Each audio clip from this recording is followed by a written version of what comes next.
Hello, student. I am Dr. Shafali Jain, Assistant Professor, Tirthankar Mahal University. Student, today we discuss about Law Second, Quantity Theory of Money and Fisher Equation of Exchange. Quantity Theory of Money, anything is generally accepted as a means of exchange and that at the same time acts as a measure and as a store of value. Means this money.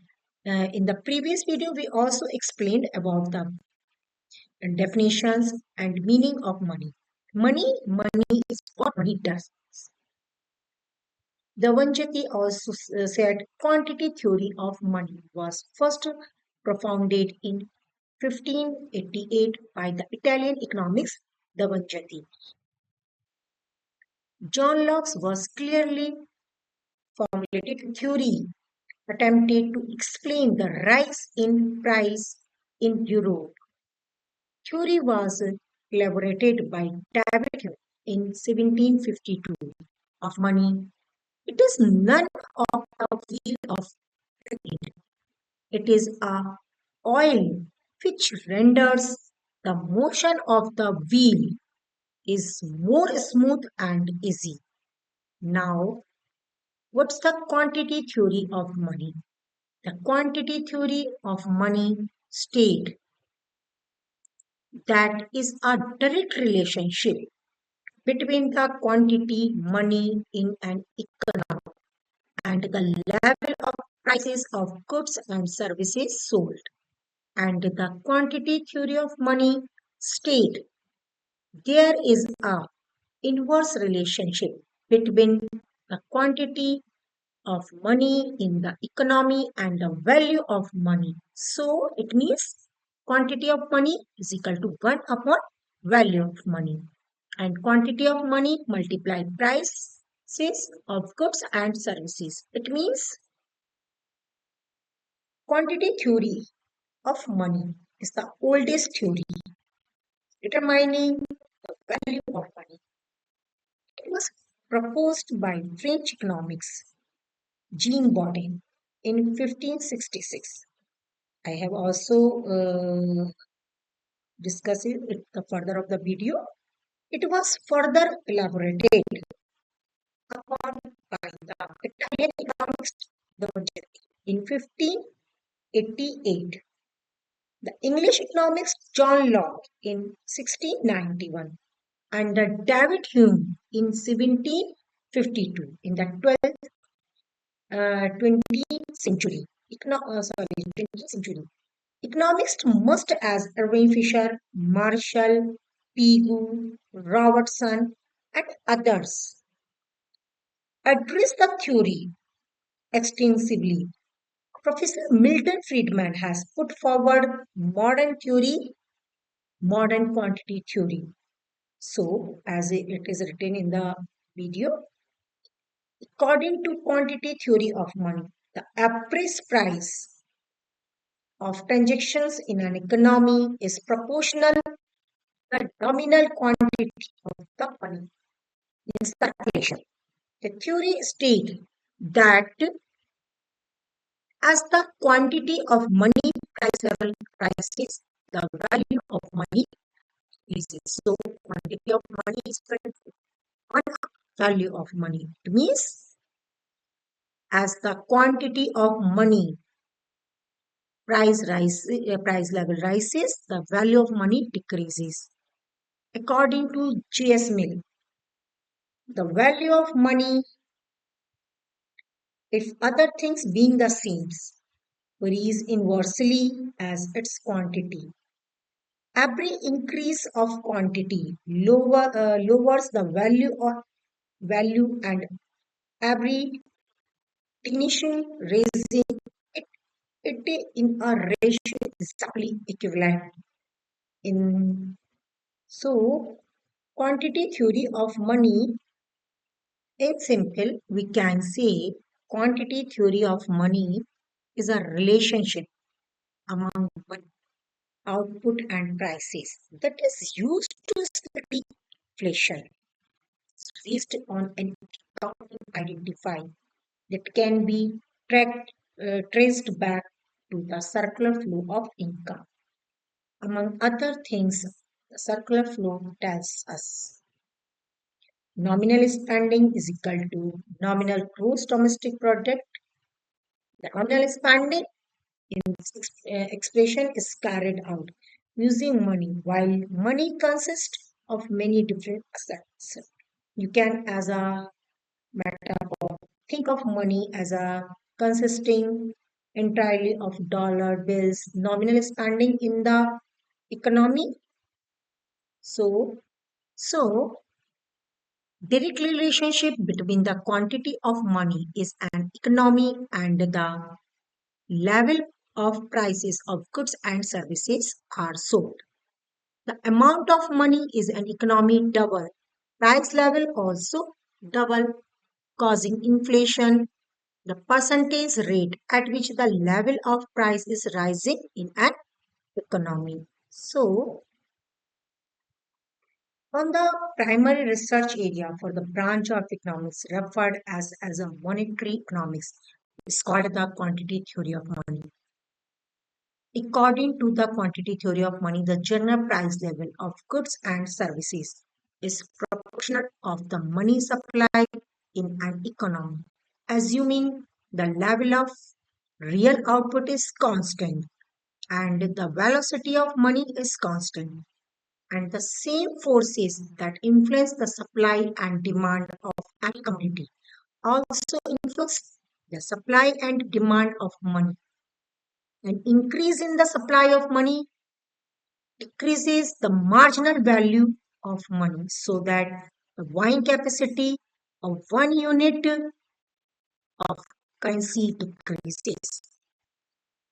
The quantity theory of money also assumes the quantity of money is an economy has a large influence on its level of economic influence. A change in the money supply result in either a change in price levels or a change in the supply of the goods and services, or both. In addition, the theory assumes that changes in the money supply are the primary reason for changes in the in its expanding. One implication of these assumptions is that the value of money is determined by the amount of money available in an economy. An increase in the money supply result in a decrease in the value of money, because an increase in the money supply also causes the rate of inflation increase, and inflation rises, purchase power decreases. Purchasing power, value of a currency expressed in terms of the amount of goods or services that one unit of currency can buy. When the purchasing power of unit of currency decreases, it requires more units of currency to buy the same quantity of goods or services. So, as you see, I think um, here you can see in this diagram, P is equal to price level is equal to function of money. P price level, F money supply, and functional relationship. It means direct relationship between quantity of money in the economy and the level of price of goods and services sold.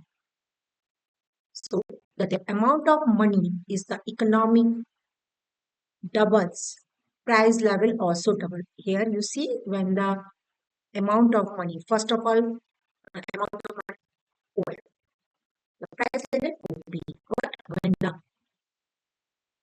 money of in economy become double, it's become OM to OM, sorry, OM to OM2, sorry, OM2, it becomes OM2. Now, the price level also rising, and the price level also double. same proportionate the percentage rate at which the price level of prices is rises in that economy.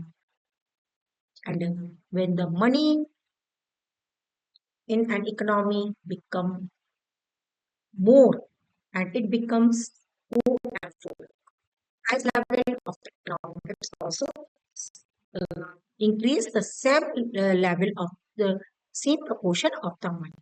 So we can say that quantity of money, the economy, and the price level of goods and services has a direct relationship. You can see here and in this diagram. Now, quantity theory of money also given many economics to first of all Irving Fisher, and in this video I also discuss about the Irving Fisher uh, Irving Fisher medium of exchange theory of money. And after Fisher, Cambridge economics, Irving Fisher also focused on the medium of exchange. We will also discuss it in further video. But when Irving Fisher also criticized the Cambridge economics to focus on the store of value, money store of value. Here, Marshall, Pigou, G.M. Keynes, and Robertson are the economists, are the Cambridge economists. After that, Friedman also give the theory quantity theory. Here you see the diagram again. Quantity of money, quantity of money increases, the price of goods and services also increases, as I have also seen in this diagram. Quantity of money increases, the price level also increases. So now we discuss about Irving Fisher quantity theory of money. Irving Fisher 1867 में उन्होंने theory दी थी 1947 तक. And purchasing power of money 1911. Quantity of money is a circulation increases, the price level also increases in direct proportion, and the value of money decreases and vice versa. So quantity of money is reduced by one half. The price level will also be reduced by one half, and the value of money will be twice. So MV plus M dash V dash is equal to PT. M here money supply. P velocity of circulation of M, any number of transaction. P price level. M dash credit money. V dash velocity of circulation of M dash, any number of transaction. T transaction performed, total number of goods and services exchanged for money. Mainly, there are two versions of quantity of money are given. As I also see, but after that, Friedman also gave his quantity theory of money as it is seen in the fix. First of all, the transaction approach and the cash balance approach. The transaction approach or Fisher equation. In his book, Purchasing Power of Money, which is published in 1911 by Professor Irving Fisher, puts forward the transaction approach of the quantity theory of money. According to the Irving Fisher, quantity theory is correct in the sense that the level of prices varies strictly. Quantity of money in circulation provided the velocity of circulation of that money and volume of trade is not changed. Means money is demanded as transaction motives. Irving Fisher told, I also recall it, money is demanded as the transaction motive. The value of money, like value of any other item, is determined by the supply and demand for money. As a result, the value of money or price level is decided by the demand for money is equal to supply of money. According to this theory, the demand for money is only created to pay for exiting supply of transaction. When the supply of money increases, people people come to the possess more money than he required to pay for current transactions. They make an attempt to spend this increased quantity of money. Hence, demand for goods rises, but due to full employment and a fixed supply of transaction, there is no increase in the production of goods, but rather a rise in prices. When prices rises, the value of transaction rises as well, which ultimately leads to an increase in the demand for money. The process continue until the demand for money equal to the supply for money. So, Irving Fisher says that here you see Irving Fisher says velocity of money is defined as the number of hands of exchange of money. V velocity of money. It means how many hands exchange the money. Velocity of money is defined as the number of times money changes hands. Money supply is the total value of monetary assets available in an economy at a specific time. It includes currency in the circulation and demand process. So, MB, after this, Fisher also give the first of all his to his equation only P is equal to mv upon T, yani PT is equal to mv only. But after later Fisher modified the equation of exchange, he also take the m dash v dash, where I have also defined it dash bank deposit in a transaction, sorry, transfer in banks. Under this approach, V and m dash and v dash and Irving Fisher also is at V and M dash, V dash, and T are unchanged or constant if they are these three remains constant. So Fisher also see in this diagram you can see that Fisher assumes like other commodities value of money or price level is also determined by the demand and supply of money. Supply of money The supply of money consists the quantity of money is existence. M multiplied by the number of time this money changes hand. The velocity of money V.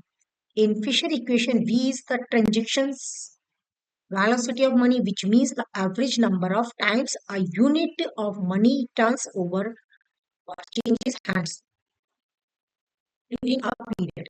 Thus, MB refers to the total volume of money in circulations during a period of time, since money is only to be used for transaction purpose.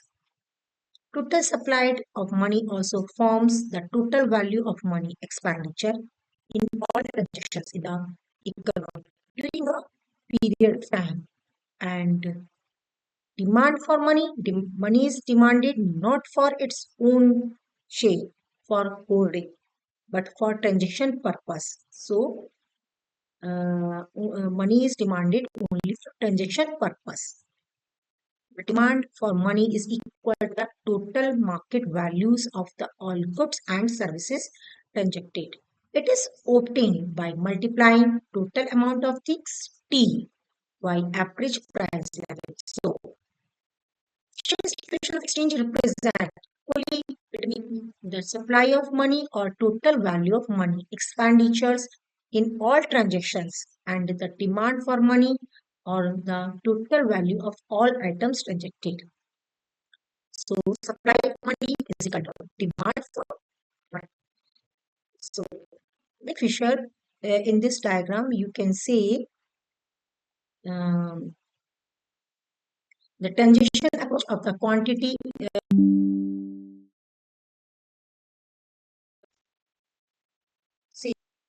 Ingrid Fisher also considers some assumptions also I have also studied and I will also further in the video. Constant velocity of money. V, any velocity of money, how many hands change the money. It should be constant. Constant volume of trade. In T should be constant. And price level is a passive factor, not an active factor. Money is a medium only exchange. Constant rational, constant relation between M and M dash and long period. So the transaction approach of the quantity theory of money maintains that other things remaining the same if V, M dash, V dash and T dash remain unchanged. There exists a direct, here you see in the diagram, there exists a direct and proportional relationship between M and P. Here you see in the direct proportional if the quantity of money is double, when it becomes double, it becomes M2. The price level will also be double. The price level also become P2. And and if the quantity of money is also so Fisher says that Fisher quantity theory of money also can be explained. Suppose M जो है suppose लेके चलिए यहाँ पर 1000 M 1000 and V जो V है 3 M 1000 V 3 and M dash consider 500 and v dash also 2 and transaction 4000. So you can that 1000 multiply 3 plus 500 multiply 2. So if can say now you will find out that the 3000 plus 1400 and transactions also 400, oh sorry 4000, so 4000 divided by 4000 it means rate per 1 rupee per goods. Now suppose the supply of money is doubled, 1000 ki m become 2000. 2000 velocity should be constant. Now velocity is 3. So 2000 multiply 3, 6000. And m dash also double.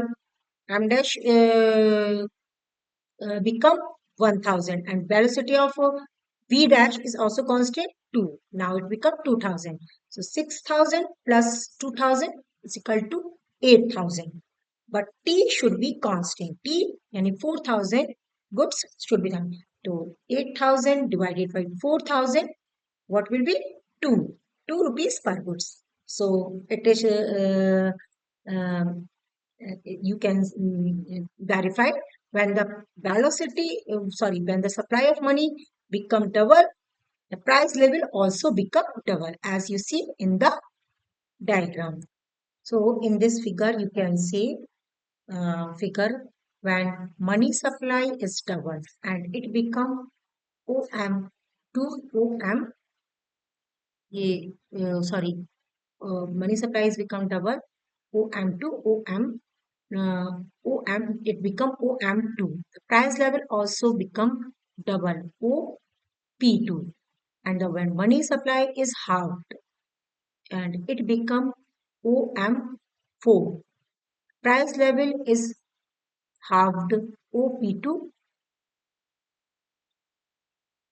OP4. Sorry. So it's so the direct proportion relationship between the money supply and price level.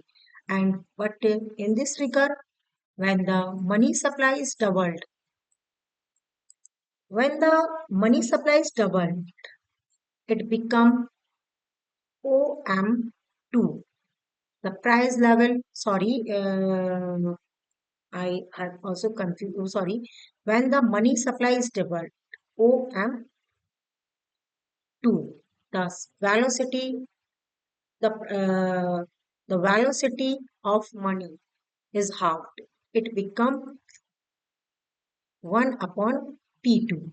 And when the money supply is halved and the velocity when it become OM4, the velocity of money, sorry, when the velocity of money double from the, it become, just a minute, sorry, straight, when the quantity of money become more and it become M OM4, the price level also decrease and it become is also decrease halved 1 upon P4. And when the velocity of when the supply of money, quantity of money become OM, the price level also increase and it become 1 upon P. I think you have to understood the diagram. Now, so I have also uh, the assumptions of the Fisher transition approach. So first of all, constant velocity of money. Constant velocity, also known as constant V and V dash. The velocity of currency V and velocity of credit money or bank money V dash are considered to be constant. It's a constant volume of trade and transactions, and constant trade and transaction due to the full employment condition. Fisher believes that trade transaction T, the volume of goods, services, and securities would remain constant during a specific time. After this, price level is a passive factor. Fisher assumed that the price level is a passive factor. It is governed by other factor of the equation but does not govern them. And money is only a medium of exchange. Fisher has also included that money is only medium of exchange. Fisher has only included quantity of money and money which is transactional and thus active. It does not include deposits and money held in reserve. Next, direct relation between M and M dash. It means and M dash have a constant proportion. The theory assumes that any change in the quantity of bank money is proportional to any change in quantity of currency M. When the quantity of currency increases, there is a proportionate rise in the amount of bank money. On the contrary, in the quantity of theory falls, the value of bank money also decreases because people withdraw their bank deposit as a result, and quantity of bank money reduces. And after this, the long period. Fisher theory is based on the assumptions on for long period. According to this theory, the quantity of money is circulation and level of price are properly coordinated over time. So, he is also considered price level is a passive factor. Fisher assumed that the price level is a passive factor. And so, uh, but with this, the Fisher theory also criticism. There are many criticism of the Fisher's theory. Equations of exchange does not explain the cyclical behavior of price and production. Unrealistic assumptions such as V, T, etc. are constant. Price level depend upon many other factors like consumptions, habits, central bank policy, etc. Equation Equationary money as a medium of exchange only are required for transaction purpose only. It means, first of all, it depends on the unrealistic assumption. It is based on the unrealistic assumption that the changes in money supply are the only factors that affect the price level. The other factor in the equation, such as V and T, remains remain are the constant and do not affect the price level. These factors are never constant in real life, and a change in one will result in a change in the price level. Next, variables are not independent. According to Fisher, M, M dash, V, V dash, and T are independent variables which indicates that one does not affect the others. However, in real life, these variables are not independent of one another. Any change in one variable also affect the other variable. Next, it is also criticized claim that this theory places more emphasis on supply of money than the demand for it, making it one-sided or giving the supply more importance. Fisher has overlooked the effect of demand on price determination with the assumptions that price money demand is constant according to him. Exchanges in money supply also affect the level of prices. This indicates that the theory has given the exchange medium importance and ignored the function of store of value. This make it is a biased theory. Next, uh, Fisher assumed the price level is a passive factor, but this assumption is not true. Moreover, with the change in the price level, there is a change in the level of profits and volume of trade, which ultimately leads to a change in quantity of money, and increase in price increases the quantity of money, while the decrease in price decreases the quantity of money. That's the quantity of money. Theory of money is only applicable in the case of full employment. But according to Keynes, most economists do not have a full employment situation. In economies, increases money supply is followed by the increased production, not rising prices. And with it, it's the quantity theory is the best and imperfect guide to the cause of the trade cycle. The quantity theory of money does not explain why prices rise during a boom without an increase in money supply, and why they do not rise during a depression despite an increase in money supply.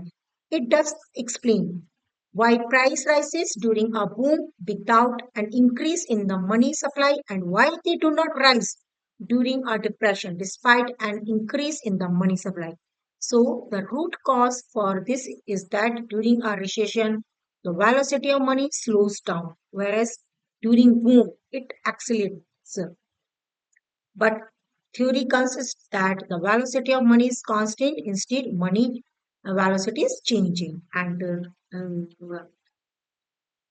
this theory ignores the impact of non-monetary factors. The theory does not take in considerations the impact of non-monetary factors on the price level. The price level is influenced by various non-monetary factors such as in institutional, technology, political, international, psychological, etc. These factors are not considered by the theory. And according to Lord Keynes, the quantity theory of money does not measure the purchasing power of money. Rather, it measures only cash transaction. Money is related to the general price level in Fisher equation, and the general price level is based on all types of goods and services. Both consumers and producer goods are included in the general price level. As a result, both producer and consumer goods are included in total transactions. And inconsistency, according to Hall, the quantity theory of money is inconsistent. This theory aims to determine the quantity of money by multiplying the quantity of money that is related to a point of time, or is a stock of static concept by the velocity. It is related to the period of time, or is a flow of dynamic concept. So it is technical inconsistent to multiply 2, and with it is a static theory. The quantity of money only reveals that there is no time lag between changes in the money supply and price level. It does not specify how long it takes to adjust the price level or what exactly happens during the process. This theory is unable to exchange the dynamic elements. With it, this theory ignores the effect of rate of exchange. It's a main criticism. The impact of rate of exchange on prices is ignored by theory. According to Lord Keynes, the conclusion of the theory is that there is direct relationship between the quantity of money and the price level. without which is wrong. In fact, changes in the quantity of money affect the rate of interest, and changes in rate of interest causes changes in the price level. However, this theory ignores the impact of interest rate. Mrs. John Robinson considered that changes in the quantity of money are extremely significant. Its impact on the interest rate indicates its significance. A theory of money that ignores the rate of exchange is not really a theory of money. And last is Lord Keynes claims that this has created a ways between the theory of relative prices, the theory of value, and the theory of absolute prices or the theory of money. So it is also create a confusion. I think you have to understand well this theory, the quantity theory of money, Irving Fisher. So thank you, student.